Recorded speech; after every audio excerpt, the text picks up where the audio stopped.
Hi, I'm Steven Steers, and I am a sales consultant, speaker, and author. And I help founders and sales teams get out of their way using something called context selling. Today, it was my huge pleasure to talk about the 4 questions you need to ask yourself before you tell any stories, how to sound like an expert when your brain goes blank, your mouth gets dry, and you start to get flustered, and what I learned from street vendors in Turkey and Mexico about how to bring down people's defenses at a moment's notice. Oh, and so much more. Please stay tuned for today's episode with Dov. Congratulations! You are tuned into Dov Baron's Leadership and Loyalty Show, the #1 podcast for Fortune 500 executives and those who are dedicated to creating a quantum leap in leadership. Your host, Dov Baron. He's an executive mentor to leaders like you, a contributing writer for Entrepreneur Magazine, CEO World, and he's been featured on CNN, Fox, CBS, and many other notable sites. Dov Baron is an international business speaker who was named by Inc. magazine as one of the top 100 leadership speakers to hire. Now, over to Dov Baron. Welcome, dear friends, fans, and fellow aficionados of leadership excellence. Thank you for joining us on this episode of the Leadership and Loyalty podcast. I'm your host, Dov Baron. I'm here to assist you, tapping into the one thing in your business that changes everything by transforming meaning into action. Curious to know more? Simply go to dovbaron.com. That's DOVBARON.com. Now, in today's culture, what is the most valuable of all commodities? Is it oil? Is it diamonds, cobalt? No, these things, and most of the things you probably thought of, all have great value, but they'll never come close to the most valuable thing of today, which is attention. Without attention, your leadership, your culture, your business will fade into oblivion faster than you can say Peewee Herman. So how can you grab attention and keep it? We could ask people like Kim Kardashian. I mean, the Kardashians have collectively kept attention for about 15 years, but I'm guessing that's not quite the attention you're looking for, even though objectively we could probably learn quite a bit from Kim Kardashian. Think about it. We've all been somewhere listening to someone speak, whether it's a conference or a coffee shop, and that person is telling a story and it grabs your attention and you just can't pull away. Now, in all fairness to you, you've likely heard podcasts about storytelling, read books about storytelling. But what if I told you there's a piece that everyone seems to miss? That part is in the superpower of storytelling and telling the stories that you need to tell in order to lead. And that's what my guest for the next 2 episodes is a master of. So I'm going to, wait for it, I'm going to pin him down, I'm going to put my knees on his shoulders, and I'm going to make him smell my post-workout armpits until he gives it all up, until he tells every trick in the book. But before we do that, as always, we need your help in staying relevant. So please, get over to wherever you tune into the podcast and do us a favor. Rate, review, and subscribe to the show. It makes a huge difference, and we sincerely appreciate it when you do that. All right. And if you are a regular listener, big thank you to you for making us the #1 podcast globally for Fortune 500 listeners. And we are grateful and honored to be cited by Inc.com as the #1 podcast to make you a better leader. All right. Let's dive in. If you've ever done anything even slightly in the field of marketing, even trying to sell something to somebody, you've no doubt already heard about the power of storytelling to grab attention. However, that's something that everybody's doing. So how do you grab attention and keep it? Well, our guest for the next 2 episodes is Steven Steers. Now, Steven is a sales consultant, an author, a speaker, and he's consulted and advised and led workshops for more than 600 companies in no less than 28 countries. He's the author of a brand new book called Superpower Storytelling, a tactical guide to telling the stories you need to tell to lead, sell, and inspire. Ladies and gentlemen, please put your hands together and welcome Mr. Storyteller Steven Steers. Oh, such a pleasure to be here with you. Such a pleasure.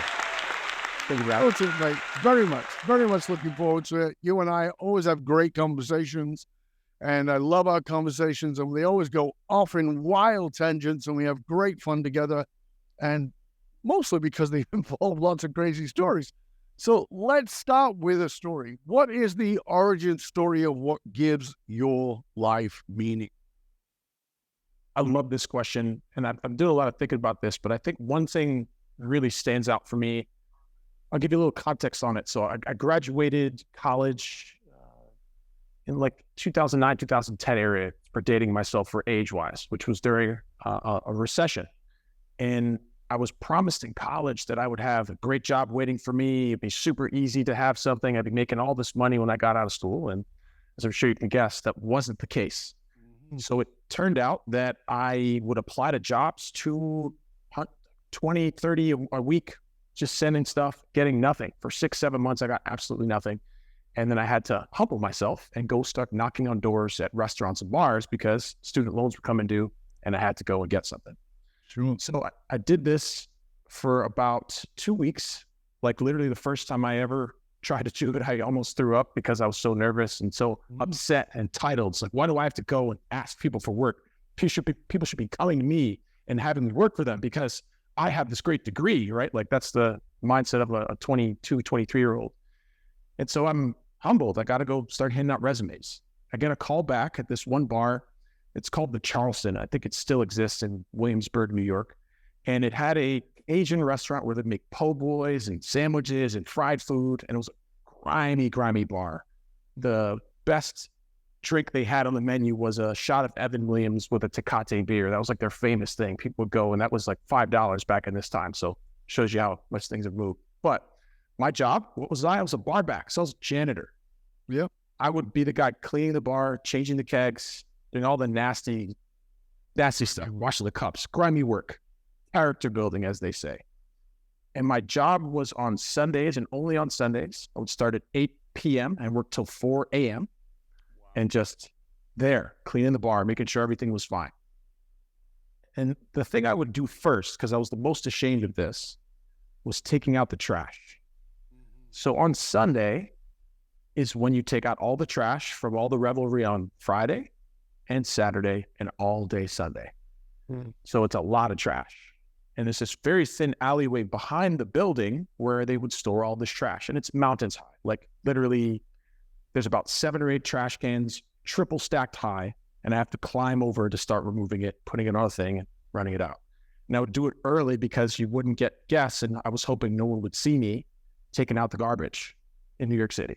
And sometimes they would, which would always hurt my ego.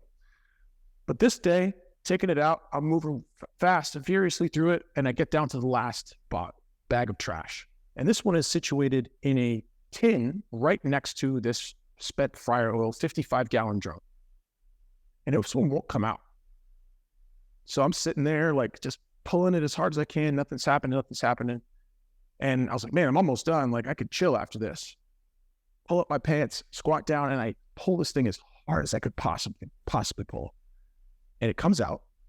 And someone had put a 175 liter of liquor, empty bottle, in the trash, which catches the lid of this 55-gallon drum of fryer oil and sends it over onto me and into the bar. Everywhere this thing is going. I'm covered in shrimp crumbs and sandwich bits all over half of my body, my hair, everything. And you know when you get that, like, oh man, you wanted me to waft into your air conditioner system for sure. You know when you have that, like, that heat in your head when you really make a mistake? Yeah. I got that, right? Sure. And that this thing it's full of oil. It's spreading everywhere. I try to stop in front of it, try to move it back. It goes over my shoe and it goes all the way into the back of the bar, floods it, goes all the way down into the basement.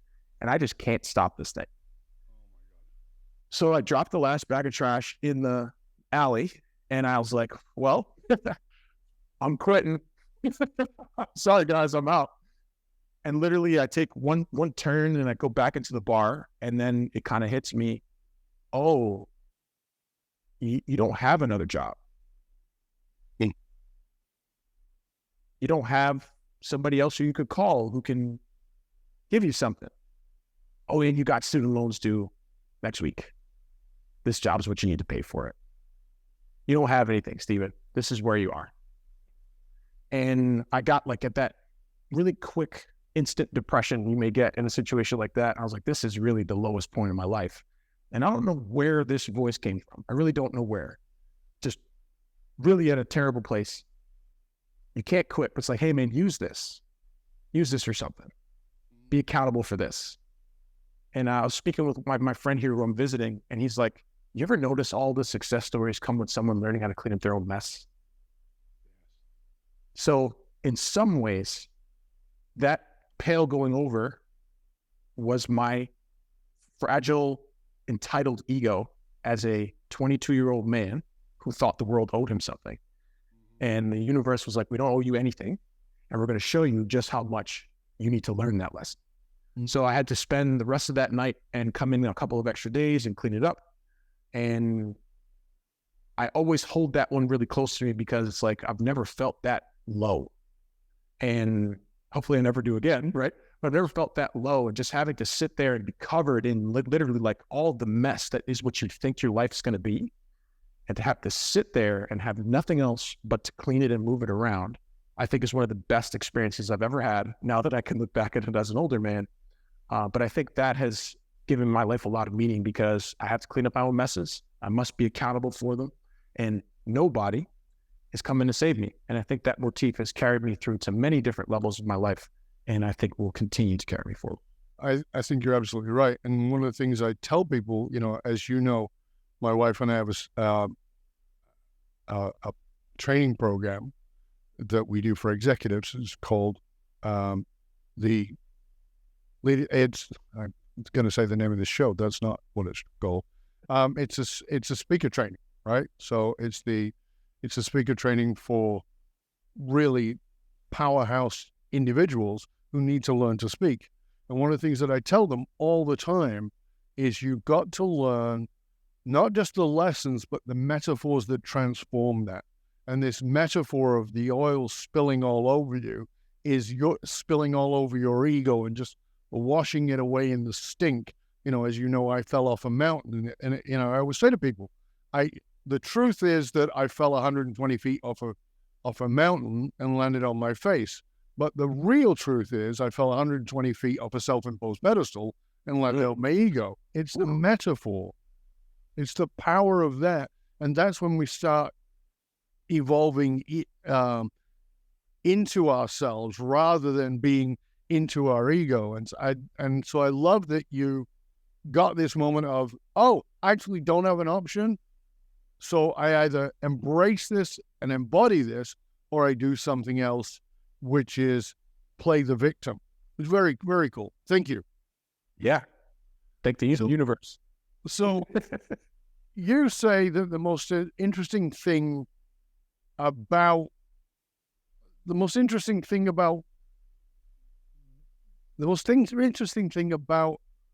what we do is who we are. Yeah. Tell us what you mean by that, because I know that ties very clearly with what you were just saying. Yeah, I think it's on its face. What that means to me is, I'll give you a quick example. Let's say, Dove, you and I both grew up in the same town. We both did hair for a long time. We both had great hair. We like to dress well. We love our families. We built companies, and we both fell off a mountain at some point. Mm-hmm. Even if we did those exact same things, we worked in the same company, same industry, our paths and our interpretations of those said events will be drastically different. Yes. And I think in a increasingly competitive world where most people are kind of doing somewhat similar things, like, especially in marketing, as you mentioned at the start of the show, I don't care what you can necessarily do until I know who you are. And if you don't show me who you are, especially in a place and time like now where AI is taking over everything, you don't really know who's who or what people are. They're just this machine, right? Showing people who you are is the clearest and fastest path, I think, to building a real group of people and supporters and helping other people to do better things, because they're like, that person understands why we're all here. And once you've crossed that chasm and filter, you have people who are going to potentially be loyal to your cause, mission, because you're on the same team as them. And then they can also bring other people who want real human people and experiences to happen. So I say, who you are is the most interesting thing about what you do, because without you sharing that first, you're nothing to me. And I think more people are becoming attuned to that. And I think it's important to share that before you share anything else. But I think that when you say who you are, it at an ego level, people think, that's my qualifications, that's my, No, my stature, and that's not what you're talking about at all. not at all. No, not at all. I think titles are BS. Can we curse out here? Titles are BS. I think that's just a really limited scope of a person who's doing things because they want merits from other people, which I think is bullshit and are on its face already. Of course. So, and we'll talk about this later, but I might as well drop it, right? I think there's 3 really important stories that every person has that they should be leveraging in many different places. The first is your mission. Why the heck are you doing what you're doing? What's the moment that you determined that this was a thing you wanted to get yourself involved in? What is your vision? What's the bigger context of what happens when this mission is complete? Who do you want to help? What do you want to see in the world? What does that look like? What does that feel like? And then the most important ones. I gave an example just a moment ago with the first question you asked. Milestones. How the heck did you get here? Right. What were the troublesome moments that you experienced? Where did you go through pain and adversity? Because if you think about life, a lot of this really sanitized and garbage social media world we live in is only people talking about their accolades and the positive moments and the highlight reel. And as soon as the camera turns to another thing, they're depressed and quote unquote unhappy. And we might have talked about this last time we spoke a few weeks ago, Doug, where I think happiness is bullshit. Yes. Happiness is Go into this bullshit. a bit more, because that's an important thing. I've done videos on this where I say that everybody's on this big thing about pursuing happiness, and happiness is transitory at best. I tickle you, you laugh, you're happy, okay, and stop, and you're no longer happy. You've been depressed, but I'll tickle you, okay, you're laughing.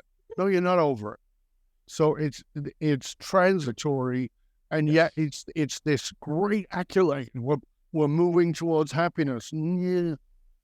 No, happy, just like you said, happiness is a moment. If you are hungry and your favorite meal arrives at the table, you are happy. Yes. When the meal is completed, you're not as happy now. And you're going to look for the next, maybe you want dessert or a glass of wine or whatever else. Happiness is bullshit because it is a moment. What people really are looking for, and they think they're looking, they couch it as happiness, is fulfillment and purpose. Absolutely. So when we talk about milestones, like when I talked about this thing with the oil spill, I learned and I got fulfillment from that dark moment because it showed me a very dark side of who I was and how I felt entitled to things. Mm-hmm. And when I can meet other entrepreneurs or people who I work with or anything else, or just people on the street who you have conversations with, I have this additional context to where I can talk about something that I experienced in reference to something that they may experience. So pulling back another even level, right? What's the point of a story, right? So people will say, oh, you're going to sell something, you're going to grab people's attention. Like, yeah, okay, maybe. But really the whole point of any story is to better help whoever's listening tell their own story. That's your job.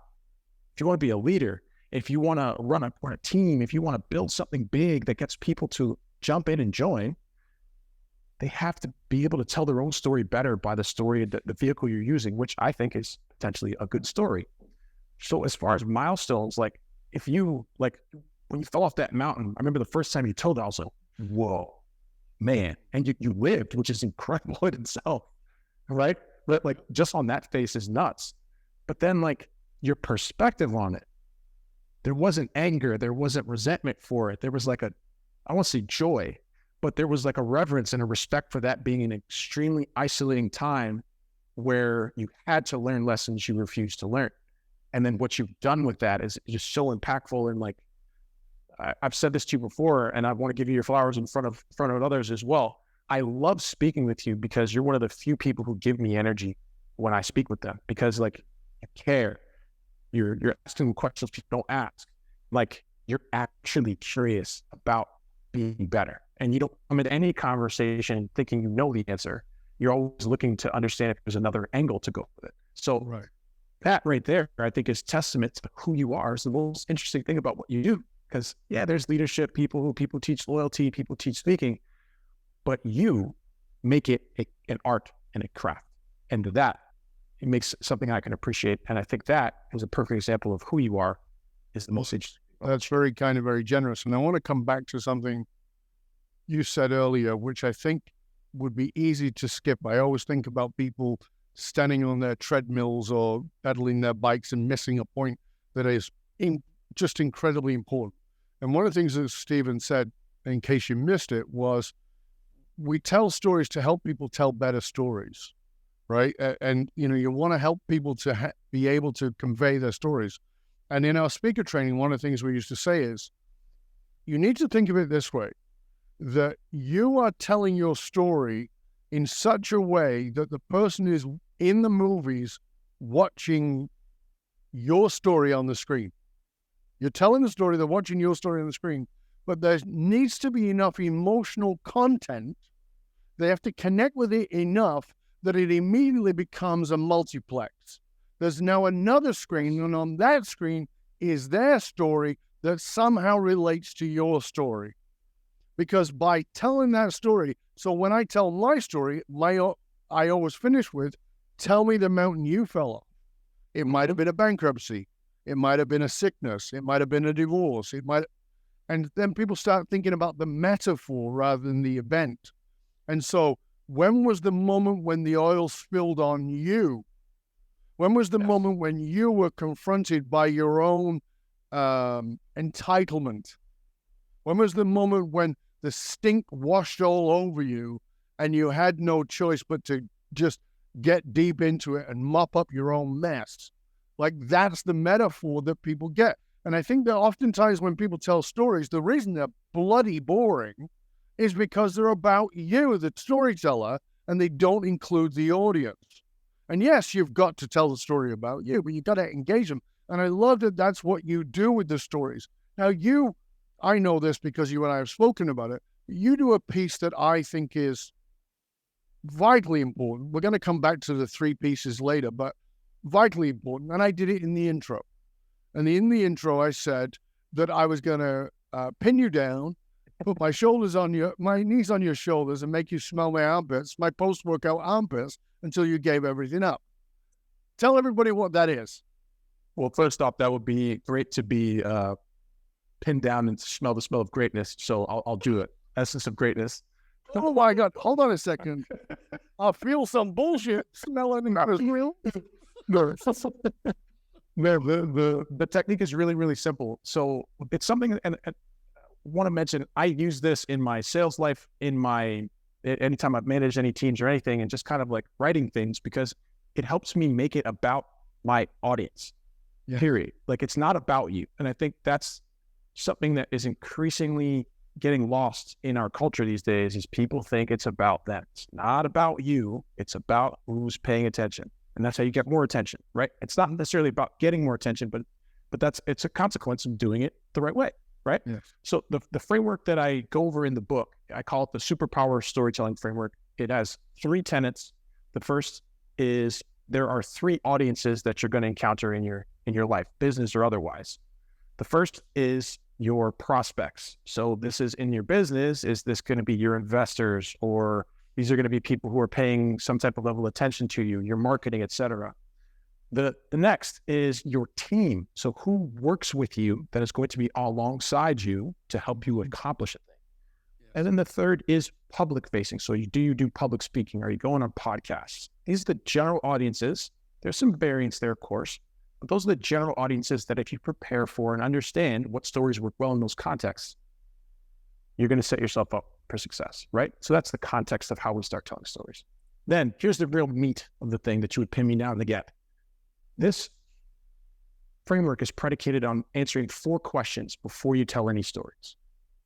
So you have a good story, but it doesn't really matter if it doesn't follow these 4 questions, or you can't answer them first.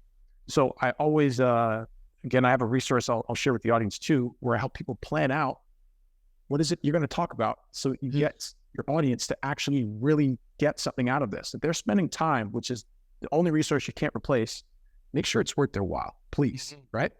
So the first 4 questions are, number 1, what is at stake? So if they don't take action on this, or this is happening in the world, create the context for the bigger umbrella of why they are spending time on this. This is happening. This is something you need to be understanding, right? This is going to happen whether you like it or not. Right. What is at stake is the first question. The second one is, what does your audience want to learn or achieve about that thing that is at stake? Make it clear. So let's say it's AI, right? As a quick example, everybody's talking about AI. Maybe they want to learn how to build a sustainable and authentic leadership brand without using AI, right? Maybe that's the thing. That's probably not the best example, but that's an example, right? Maybe that's the thing they want to learn because that's really concerning to them. Now, once we have that, what do you want your audience to feel? Okay, so I was doing some research for the book, and it says that 65% of information is retained when told in story form, right? And then 95% of decisions are made subconsciously, which means whether we like it or not, if you look around any room you're in, especially in your home, 95% of the things you bought were bought with emotion. You backed into it with the other 5% of whatever logical way you made the decision. You felt something first. So the fact that you're creating a space and a canvas for emotion to come out is where you start to build that important know, like, and trust that we all want in any relationship we have. So you need to be able to label the emotions you want people to feel, and that will help you guide what story you're going to tell to get to that right emotion so that we can take people through that natural arc. And then finally, this is where everybody messes up all the time. They told a great story. They talked about what was at stake. The fourth question you need to answer is, what do you want your audience to do next? See, they have this information. Are you asking them to write down and talk about their biggest breakthroughs? Are you asking them to interview their family, which is something Duff and I were talking about before we got on the recording here? You asking them to download something, to book a call, whatever that thing is. Label what you're asking people to do and then run that through a sheet and say, is this story in service of these 4 questions? And if you can't say yes, then don't tell that story, no matter how good it is. Wait till you're with your blokes or your friends and like having a cigar and some whiskeys or whatever, tell it then. But if you just look around in general, a lot of people are just telling stuff and they don't tie it back to something that's going to help that person better tell their own story. So if you answer those questions, it'll work. That there's a lot of people teaching how to tell story, and there's a lot of people who are naturally very good at telling stories. But if your story doesn't have the intentions it needs, which is the 4 questions you just laid out, then people will come away and go, wow, that was a great story, but they don't know what to do with it. They may even retell your story because it's so damn good. Right? You know, because every comedian's told a great story that you go away and you tell that story, but it doesn't change you. It doesn't change your situation. It makes you feel good, sure, but you didn't particularly learn anything and you don't really know what to do with it in your life. And that's what I love about these 4 steps is it's very clear you do this first. Now we're going to come back and into part 2. We're already at the end of part 1 of the show. And I want to make sure, I know it flies. I want to make sure that people know how to find out more about you, and you can offer the resources you have available for people to find out more and how to get a hold of the book. So if you wouldn't mind, please share that. That would be wonderful. Thank you. You can find out anything you want about me at stevensteers.com. If you're interested in learning about the book, which is some of the techniques we're discussing today, stevensteers.com/superpower storytelling book. For the resource of I call it the presentation planning guide. We'll work on podcasts, sales presentations, you name it. Go on the website. The first pop-up that will come up will offer you a free download of it. So please take advantage and tell better stories today. One other thing that people can do, like, comment, and subscribe, and share this podcast with your audiences because we appreciate it. That would be beautiful. Thank you. Appreciate that. You know, and just as we close up here, I want you part 1. We're going to be back in just one click with part 2. But you know what Stephen was just saying earlier that I want to reiterate. You've heard me talk about it many times on the show. Everything starts with emotion. If you think about what Antonio Damasio, the neuroscientist, said, emotions are enmeshed into the neural network of reason. Everything you think is logical is emotional first. And so if you don't evoke the emotion of that person that you're dealing with, that person you're telling the story to, it's just a set of facts. And if they want facts, they can go on Google. it's never going to be what you need. So it's really important that you evoke that emotion. We're going to be back with the master himself, Stephen Steers, in just one click. Till then, stay curious, my friends. Stay curious about what's coming up in part 2 in the context of superpower storytelling. Stay curious.